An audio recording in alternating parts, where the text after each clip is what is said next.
¿Estamos? Bueno, buenas tardes a todos. Ya última del día. Gracias por venir.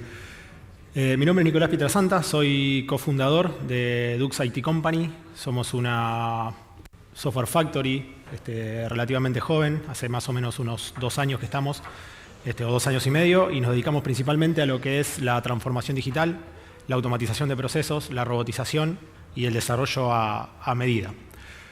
Así que bueno, como bien dice la charla, hoy vamos a hablar un poquito de cómo llegar a BPM, de cómo llegar a la automatización, pero los procesos mirando un poquito para adentro y entendiendo qué vale la pena automatizar, qué no vale la pena automatizar y el motivo de eso.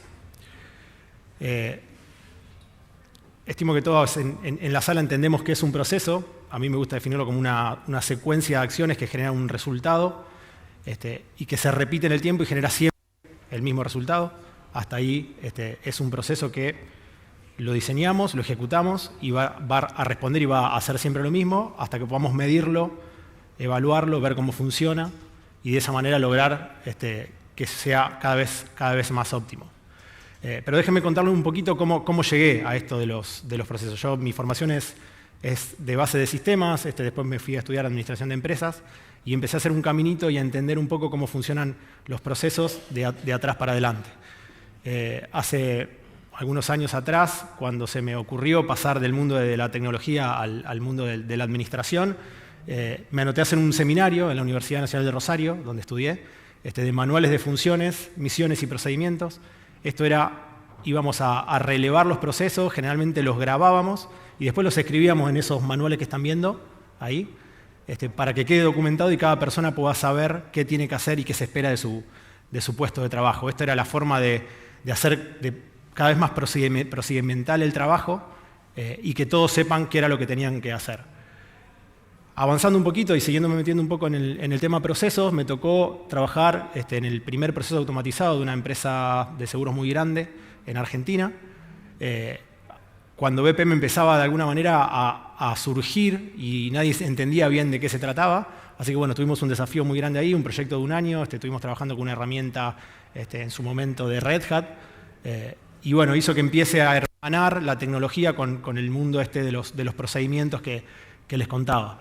Y por último, hace un poquito menos de tiempo, más acá, me tocó armar la arquitectura empresarial de otra empresa muy grande de seguros en Argentina, lo que hizo que termine de entender de qué hablamos cuando hablamos de procesos.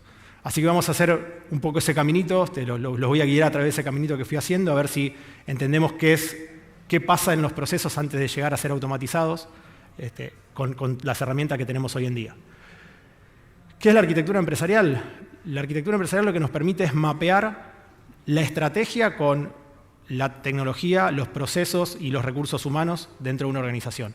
Entonces empezamos a dejar de manera horizontal la organización y ya no la vemos como silos estancos, sino que empezamos a ver los procesos que cruzan las distintas áreas y cómo se mapean con la estrategia, cómo se bajan las políticas y cómo se extraen las reglas de negocio para poder cumplir un poco con esa estrategia.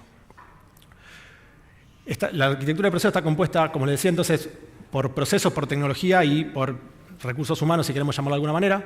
Lo primero que vamos a ver es cómo se define una arquitectura ya no empresarial, sino una arquitectura de procesos. Una arquitectura de procesos lo que permite es tener un mapa general de todos los procesos de la compañía, divididos generalmente, esto no siempre es así, pero generalmente es así, en 3 grandes niveles. Procesos estratégicos por arriba, los procesos de negocio y los procesos de soporte. Adentro de cada uno de esos chevrones grandes, lo que vamos a tener son cada uno de los procesos de la compañía que vamos relevando y levantando a medida que vamos paseando y haciendo el relevamiento. Si a cada uno de esos le haríamos doble clic, lo que hacemos es llegar al flujo de trabajo y al proceso que cada uno de los puntos anteriores tenían. Entonces, acá bueno, tenemos un ejemplo muy sencillo de solicitar una reserva y cómo aprobarla, pero acá lo que empezamos a hacer es a bajar a nivel cuál es el procedimiento de trabajo que se tiene que hacer para cada uno de los procesos de la compañía. Si empezamos a mirar un poquito más amplio la arquitectura empresarial, como le comentaba, lo que nos permite es mapearle cuál es el rol que va a ejecutar cada uno de esos puestos. Entonces tenemos el proceso y al lado de cada proceso podemos decir el rol que lo está ejecutando. Y es muy importante entender que cuando hablamos de rol no es un puesto en la organización, no es un puesto en el organigrama, sino es un rol que lo ejecuta una o n personas dentro de la estructura que definamos. Si seguimos un poquito más para la derecha, lo que podemos hacer es mapear esos roles con la organización. Entonces ahí sí vamos a poder decir el puesto de jefe del área X asume el rol de aprobador en el proceso de solicitud de reserva. Y para el otro lado, como les comentaba que en realidad la arquitectura empresarial lo que busca es mapear los procesos, los recursos humanos y la tecnología, vamos a empezar a encontrar cómo soportamos ese proceso con las distintas herramientas tecnológicas. Esto hace algunos años atrás, cuando yo les comentaba que estábamos mirando manuales de procedimiento, no había un apartado que diga tecnología porque había muchas tareas que eran manuales, pero hoy, donde no podemos percibir un proceso sin su tecnología soportándolo, es muy importante que lo tengamos resaltado. Con lo cual, podríamos indicar el nombre de cuál es el software o la aplicación que va a ejecutar cada una de las tareas que estamos viendo en el proceso. Y si queremos ser un poquito más amplios, de la misma manera que mapeamos la organización, podríamos mapear servidores, cloud o nube o en cualquier lugar donde tengamos soportado los procesos de la compañía. ¿Qué vamos a lograr con esto? Más allá de un montón de documentación, que puede ser más costosa o menos costosa dependiendo la organización en lo que lo estamos haciendo, es que podamos identificar, por ejemplo, no sé si se ve el puntero acá, ¿qué pasa si apagamos este servidor? O sea, ok, vamos a apagar este servidor, que lo que está haciendo es interactuar con esta aplicación mobile y que de repente le va a pegar a mi proceso de gestión de reserva. ¿Y cuál es el rol y los puestos de la organización que se van a ver afectados con alguna falla de este servidor? Entonces, podemos, dos cosas, presetear escenarios para saber qué pasa si de repente nos encontramos con alguna falla, o planificar para adelante si tuviéramos que hacer un cambio de una aplicación, de un servidor, o mismo del otro lado, si tuviéramos que cambiar, no sé, tenemos que unificar un puesto dentro de la organización, ¿qué pasa? ¿Qué procesos le pega? ¿Con qué tecnología trabaja? ¿En qué lo tengo que volver a capacitar a esa persona para que de alguna manera termine de entender lo que estoy haciendo? Y empezamos a poder mapear y entender cómo funciona la organización por adentro a través de los procesos de la compañía. Entonces dejamos de verlo a través de silos estancos, dejamos de decir el área de finanzas se encarga de una cosa, el área de administración se encarga de otra, el área de recursos humanos se encarga de otra, y empezamos a ver cómo interactúan por cada proceso de la compañía cada una de esas áreas. Bien, ahora, una vez que tenemos definido todo esto, podemos empezar a pensar recién ahora en qué es lo que podemos automatizar y qué es lo que no podemos automatizar, qué es lo que vale la pena y qué es lo que no vale la pena. Con lo cual, dicho un poco toda esta teoría que llevada a la práctica es muy interesante, nosotros desarrollamos, o ejecutamos en realidad, porque no desarrollamos, ejecutamos un proyecto muy interesante en una compañía en Rosario donde mapeamos 360 procesos a nivel de detalle, a este nivel de detalle, donde los enlazamos con cada uno de sus roles, con cada uno de su tecnología, con cada uno de su servidor. Hoy esa compañía está atravesando un proceso de transformación digital, implementando un core de seguros, y el equipo de desarrollo que vino de Estados Unidos, creo que es la herramienta que están implementando, ploteó toda una sala con los procesos de la compañía y empezaron a configurar su software, su software que en realidad es enlatado, pero empezaron a configurarlo a través de los procesos que se relevaron con la participación de todas las áreas de la compañía. Entonces, hasta acá lo que es puro procesos, arquitectura empresarial y cómo podemos mapear la organización dentro de la compañía. Avanzamos un poquito ahora hacia qué es BPM, ¿no? O sea, ¿qué entendemos por BPM? Probablemente muchos me podrían decir es una tecnología, otros me podrán decir es una metodología, otros me dirán es una notación de modelado. Y la realidad que hoy 2019, BPM es un poco de todo eso. BPM es una herramienta que permite modelar, mapear, medir y ejecutar procesos de negocio dentro de la organización para lograr que sean cada vez más óptimos y funcionen cada vez de mejor manera. Hay un estándar del mercado, bueno, recién comentaban el tema de que hoy están llevando GeneXus BPM al estándar 2.0, hoy hay un estándar 2.0 de mercado donde se puede ejecutar, podríamos hacer un export del flujo de cualquier herramienta de procesos e importarlo en cualquier otra y debería poder soportarlo. Con lo cual, digamos, se está yendo a una tendencia que ya no es una herramienta de workflow que nos permite mapear algunos procesos y ejecutarlos, sino hacer un estándar mundial de automatización de procesos. Y BPM tiene algo muy interesante, o desde mi punto de vista lo más interesante que tiene, que es un ciclo de vida que tenemos que cumplir y que necesitamos poder ejecutar antes de automatizar un proceso para poder entender si lo que estamos haciendo lo estamos haciendo bien. Y tiene que ver con estos 5 pasos que estamos viendo, que en realidad no son pasos, sino que son el ciclo de vida de los procesos. Hay una primera instancia de diseño, que es donde se está diseñando, y acá a nosotros nos gusta hablar siempre del mejor proceso posible. ¿Cuál es el diseño del mejor proceso posible? Y hablamos del mejor proceso posible porque el proceso ideal rara vez existe, y un mismo proceso, o el proceso que es ideal para una compañía, generalmente no lo es para otra, por la cultura, por la burocracia, por cuestiones impositivas. Con lo cual, lo que hacemos siempre es buscar cuál es el mejor proceso posible para automatizar las tareas que estamos resolviendo en el proceso de preventa, o en el proceso de recursos humanos, o en el proceso de solicitud de vacaciones. Entonces, empezamos a trabajar sobre los procesos que ya tenemos definidos en la arquitectura empresarial, o en un simple modelado de procesos si lo tenemos. Elegimos cuál es el proceso que genera, o cuál es nuestro punto de dolor. Siempre tenemos un lugar donde decimos, bueno, acá estamos performando mal, acá estamos perdiendo clientes, o acá estamos cobrando tarde por no tener el proceso identificado de la mejor manera, y lo diseñamos buscando el mejor proceso posible para ser automatizado. ¿Cuál es el mejor proceso posible? El que el negocio se siente identificado, que el que vas a relevar y te dicen, bueno, acá tenemos un problema, allá tenemos otro problema. Lo importante de este punto es poder extraer las reglas de negocio. Llamemos regla de negocio a, por ejemplo, un cliente es moroso si tiene más de 30 días de atraso, que puede variar dependiendo de la compañía con la que estemos trabajando, pero eso es una regla de negocio. Generalmente está en la cabeza de las personas. Está la señora que hace 30 años que trabaja en cobranzas y que tiene toda su cartera de clientes en la cabeza, y de repente dice, bueno, a ver, Marta, contame cuál es, para qué es moroso para esta compañía. Bueno, no, acá pasan a ser morosos cuando de repente tienen más de 30 días los clientes sin cobrar. El día que se jubiló Marta, pasaron 60 días y nadie está pasando moroso a los clientes y nadie sabe por qué. Entonces, poder extraer esas reglas de negocio y modelarlas, que es el paso siguiente, es un paso fundamental para poder entender realmente qué es la automatización. Como este ejemplo que estoy dando, hay miles, y lo que hacemos es, empezamos a modelar el proceso, pero a entender cuáles son esas reglas de negocio y cuáles son las decisiones que va a empezar a tomar el workflow de manera automática por nosotros.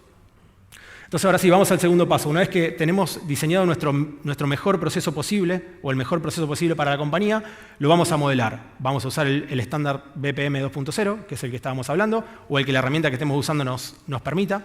Pero lo vamos a modelar para poder entender gráficamente cómo funciona ese proceso, poder verlo, poder validarlo y algo muy importante, poder dejarlo documentado para que nos sirva de input para otras cosas, para dar capacitaciones, para normas de calidad si hubiera que certificar, o incluso para hacer una implementación de software o una customización para entender cómo es lo que está funcionando.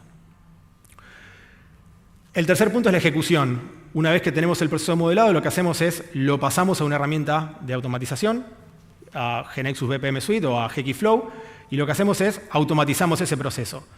Ahora, ¿a qué le llamamos automatizar? Bueno, a todas las tareas que antes se hacían de manera manual y que sean posibles de extraer de las personas o separar de las personas, poder hacerlo. Si antes se estaba enviando un correo electrónico de manera manual, lo podemos disparar automáticamente. Extraer todas esas reglas de decisión y de negocio. Por ejemplo, son casos típicos de automatización, la autorización de compras o la autorización de pagos. Si el saldo es $1, autoriza el jefe; si el saldo son $10, autoriza el gerente; y si el saldo son $100, autoriza el director. En un proceso manual, generalmente lo que se hace es se lo lleva al jefe para que firme, se fija en el importe, van al gerente y así van pasando la hoja, firmando y autorizando qué es lo que se tiene que pasar. Cuando ese proceso, lo que hacemos es hacerlo no solamente digital, no es que solamente lo vamos a recibir a través de la pantalla, sino que esa regla de negocio empieza a decidir automáticamente quién va a recibir esa notificación. Y no lo va a recibir un gerente si es un peso y lo va a recibir un director si son 100 pesos. Con lo cual, no es solo hacer digital el proceso, no es solo tenerlo en la pantalla y dejar de tenerlo en papel, sino es también poder automatizar las decisiones que anteriormente estaban tomando las personas y que hoy lo va a empezar a tomar el flujo. Entonces, una vez que tenemos el proceso modelado, automatizado con la herramienta que se utilice para ejecutar, para automatizar, el cuarto punto, y para mí el más importante, tiene que ver con monitorearlo. No basta con automatizar un proceso, no basta con hacer un flujo BPM, no basta con extraer todas las reglas de negocio y tener el mejor proceso posible tomando decisiones solo, sino que a ese proceso hay que estar monitoreándolo todo el tiempo para poder entender si es posible mejorarlo. O sea, los procesos en las compañías están vivos, los negocios hoy cambian muy rápido y los procesos se van quedando obsoletos de manera cada vez más rápida. Con lo cual, a través de las herramientas que nos proveen, las herramientas de automatización de BPM, lo que podemos hacer es empezar a medir. Ahora, ¿qué medimos? Porque hay que poder entender y separar lo que se mide desde el negocio con lo que se mide desde el proceso. Una métrica de negocio podría ser cuánto vendí en el segundo Q del año 2019. ¿Bien? En un proceso de ventas, yo tengo un proceso de ventas que tengo mapeado desde la generación del lead hasta la emisión de la factura, un proceso end-to-end de venta, y yo voy a decir, ok, ¿cuáles son mis indicadores de negocio? ¿Cuánto vendí? ¿Qué vendedor vendió más? ¿Cuál es mi tasa de conversión? De cuántos leads se generaron, cuántas facturas emití. ¿Bien? Hasta ahí estamos hablando de indicadores de negocio. Eso lo pueden hacer con cualquier herramienta de Business Intelligence, con dashboards que vienen incluidos en la nueva versión de GeneXus, con lo que quieran. Ahora, cuando empezamos a medir proceso, empezamos a medir la performance de cómo eso va ocurriendo en el tiempo y cómo podemos mejorarlo.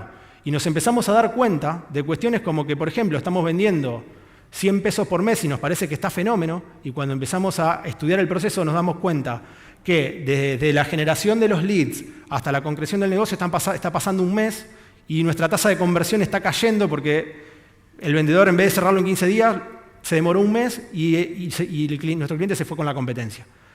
Ahora, si nosotros tenemos solo el indicador duro de negocio que nos dice vos tenés que vender 100 pesos por mes y llegamos a fin de mes y tenemos 150 pesos vendidos, vos decís, ok, estamos 50% arriba de la métrica que nos están poniendo a nivel negocio. Pero cuando nos empezamos a meter adentro de ese proceso, podemos encontrar que no solo está mal, sino que nos podría ir mucho mejor si tenemos en cuenta ciertas cuestiones de lo que está ocurriendo. Y el quinto y último paso, que es, como ya les venía contando, en realidad estamos hablando de optimizar. Cuando empezamos a medir, empezamos a poder hacer cosas nuevas. O dicho al revés, no podemos mejorar nada que no tengamos forma de medirlo. Es como la cura al diagnóstico que estamos encontrando en la monitorización o en el control de los procesos. Y les digo que es un ciclo porque en realidad lo que descubrimos en la monitorización y la forma de optimizarlo, al final no va a servir de nada si no lo volvemos a diseñar, no buscamos cuál es ahora el mejor proceso posible, que quizás no es el mismo que hace 6 meses, lo volvemos a modelar, lo volvemos a ejecutar y lo volvemos a medir. Entonces, es un ciclo que debería repetirse con frecuencia, que deberíamos estar mirando y observando, que deberíamos estar prestando mucha atención a los indicadores para de esa manera poder entender y mantener nuestro mejor proceso posible siempre funcionando. Hay un tema muy importante que les comentaba al principio y es no todos los procesos son automatizables. Y acá hay algunas cuestiones que desde la experiencia de los procesos de transformación digital que ejecutamos puede que les sirva. Es muy importante entender cuál es el retorno de inversión que va a tener la automatización de un proceso. Quizás no vale la pena automatizar un proceso que nunca se va a pagar y que conviene seguir haciéndolo manual, o que conviene hacer una aplicación transaccional y no meterlo dentro de un flujo de BPM. Pero sí es muy importante entender cuáles son los procesos que sí hay que automatizar. Y son, como les comentaba, los procesos donde tenemos punto de dolor, donde entendemos que tenemos falencias, donde podemos empezar a medir y a traquear. Se estima que más o menos entre el 30 y el 40% de los procesos de las compañías son automatizables, automatizables en lo inmediato, y hay un 20-30% extra que se pueden automatizar si empezamos a trabajar desde la arquitectura de procesos y no solamente en modelar los procesos que queremos automatizar. Así que bueno, un poco volviendo al por qué automatizar procesos y cómo llegamos acá, creo que estamos bien de tiempo. La automatización hay 5 ventajas desde mi punto de vista que nos provee y que nos va a permitir de alguna manera ser más eficientes en el trabajo. Nos permite transparencia porque al poder extraer esas reglas de negocio y al poder hacer que el flujo empiece a tomar decisiones de manera autónoma, dejamos de depender de las decisiones que puedan tomar las personas. Todo el mundo puede monitorear en tiempo real qué es lo que está pasando. Yo no sé cuántos de acá conocen la herramienta HekiFlow, ahora les voy a contar por qué la elegimos nosotros, pero tiene una funcionalidad muy interesante que es, vos podés pararte en cada instancia de proceso. Supongamos que tenemos este mismo proceso de venta del que estamos hablando y el proceso se instanció 150.000 veces en el mes. Yo podría individualizar la instancia número 132.000 y ver en qué punto del proceso está parado en este mismo momento. ¿Qué persona lo tiene tomado? ¿Por qué lo tiene tomado? Si está atrasado o no está atrasado. ¿Cuál es el motivo por el que está atrasado? Y poder levantar un teléfono y decir, che, ¿qué pasó con esto? O poder generar una regla que lo escale automáticamente a un superior. Entonces nos empieza a dar transparencia porque todos empezamos a entender cómo se trabaja y qué es lo que está ocurriendo. Otro punto es el control, y el control acá sí tiene mucho que ver con el tema de las reglas de negocios y de qué se puede hacer y qué no se puede hacer. Y acá hay dos cosas. El qué podemos hacer en un proceso tiene que ver más con la parte de gestión documental, digamos, con la primera parte que le dije, ok, definamos un proceso y tenemos que hacer esto, esto, esto y esto, y ahí ya tenemos un pequeño control porque estamos todos ejecutando el mismo proceso, pero una vez automatizado no nos deja salir de ese flujo. BPM lo que hace es, tenemos una bandeja de entrada que nos va diciendo lo que tenemos que hacer y cuando hacemos doble clic para tomar esa tarea nos levanta un formulario web que de otra manera no podemos acceder. Con lo cual nos está impulsando a que vayamos ejecutando y resolviendo cada una de las tareas que está en el flujo. Nos da agilidad porque esa bandeja de entrada está todo el tiempo como empujándonos, es como si entrarían mails y en algún momento hay que responderlos. Acá la bandeja de entrada nos dice, tenés esta tarea, tenés esta. Puedo hacer que se pinte de rojo si la tarea está atrasada y yo entré a mi bandeja de entrada y de repente me encuentro con tareas en rojo que tengo que resolver. Con lo cual, el proceso está como empujándonos a resolver continuamente las tareas del proceso. Reducción de costos, esto, bueno, tiene que ver más con los procesos también que con la automatización. Ahorrar desperdicio de tiempo, menos gente trabajando en un proceso, hacer que el flujo tome tareas o genere tareas autónomas y que dispare notificaciones o que eleve tareas atrasadas y que no tenga que haber una persona revisando todo eso, hace que todos los costos se empiecen a reducir en la ejecución de un proceso. Y por sobre todas las cosas, la productividad. Porque englobando un poco todo lo que les contaba, si logramos modelar nuestro mejor proceso posible, llevarlo a una herramienta y automatizarlo, lo que va a hacer es que cada vez seamos un poco más productivos en lo que estamos ejecutando. Bueno, por último, y después voy a dejar unos minutos para si alguien me quiere hacer alguna consulta, ¿por qué elegimos GeneXus BPM Suite? Nosotros somos usuarios de GeneXus hace más o menos 2 años y medio y llegamos a GeneXus a través de BPM. Estábamos en una reunión con una empresa en Argentina que quería automatizar procesos y me dice, mira, nosotros tenemos toda nuestra plataforma de GeneXus y GeneXus tiene una herramienta de BPM. Hasta ahí trabajábamos con otras herramientas. Bueno, hicimos la consulta, nos contactaron y nos pareció súper interesante, principalmente por 2 cosas. Como les comentaba, nosotros ejecutamos proyectos de transformación digital, con lo cual estamos totalmente desapegados de la tecnología. O sea, para nosotros da lo mismo trabajar con una empresa que tenga todos sus sistemas en .NET que trabajar con una empresa que tenga todos sus sistemas en GeneXus. Pero encontramos en GeneXus una forma muy rápida de prototipar y de ejecutar aplicaciones y de desarrollar aplicaciones que nos permite tener un time to market o tener una resolución al mercado lo suficientemente rápida para que el proceso de transformación digital no sea un proceso que cuando lleguemos a la transformación ya estemos tarde de nuevo, porque el mercado va generalmente más rápido. Entonces lo adoptamos como herramienta y nos dimos cuenta que de repente estábamos desarrollando una aplicación mobile y que estábamos desarrollando una aplicación web o que tenemos un chatbot hecho y que todo eso necesitaba tener un proceso que lo orqueste y lo dispare en algún momento determinado del tiempo. Y nos encontramos con HekiFlow que dentro de la misma plataforma nos permite interactuar con cada una de esos desarrollos, de esas soluciones que generábamos, y de manera nativa, reutilizando código. Y entonces esto nos permitió terminar de englobar nuestro proyecto o nuestro proceso de transformación digital en una herramienta que nos permite automatizar, que nos permite desarrollar mobile, que nos permite hacer chatbot, que nos permite usar inteligencia artificial, y desprendernos de esa manera, o sea, olvidarnos de esa manera de la tecnología y enfocarnos en solucionar los problemas a los clientes, y que de la tecnología sabemos que nos va a dar el respaldo siempre GeneXus de estar solucionando todas esas cuestiones tecnológicas, que no se nos quede vieja, digamos, la tecnología, y que nos pueda obsolescencia, perdón, no me salió la palabra, y que nos pueda mantener actualizados con eso. Así que bueno, esto es un poco un repaso de cómo llegamos desde los procesos hacia la automatización, un poco la experiencia que tenemos en eso. Así que nada, espero que les haya gustado, y me quedo por si tienen alguna duda o consulta que les pueda resolver.